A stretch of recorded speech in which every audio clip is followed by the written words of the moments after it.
కొంతమంది అంటారు ఉపవాస రోజున నేను ఉద్యోగం చేసుకుని ఉద్యోగం నుండి వస్తానండి, దయచేసి లీవ్ పెట్టుకోండి. ఎమర్జెన్సీ లీవ్లు ఉన్నాయా? లేకపోతే లాస్ ఆఫ్ పే పెట్టుకో, ఏం తప్పు? లాస్ ఆఫ్ పేలు ఉంటాయి కదా, ఏ లీవులు కాకపోతే కట్ చేసుకోయా, పర్వాలేదయ్యా. ఆ 3 రోజుల జీతాన్ని కట్ చేసుకున్నా పర్వాలేదు, దానికి మించిన గొప్ప దేవుని నుంచి పొందుకుంటా. ఈరోజు మన కక్కుర్తి 10 రూపాయలకి కక్కుర్తి, 100 రూపాయలకి కక్కుర్తి, 300లకి కక్కుర్తి. యావరేజ్ ఒక రోజుకి నీకు ఎంత మహా 300 నుండి 1000 రూపాయలు అంట. 3000 పోగొట్టుకో, ఏంటి తప్పు? అయ్యో ఏమైపోతుందో, ఉద్యోగం పోతుందో. ఎవడిచ్చేది ఉద్యోగం?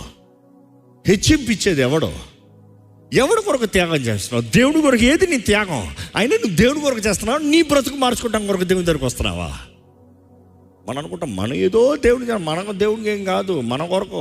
నీకు అర్జెంటుగా హార్ట్ బ్లాక్ వచ్చింది, నాకు లాస్ ఆఫ్ పే అవుతానని ఉద్యోగం వెళ్ళి కూర్చుంటావా?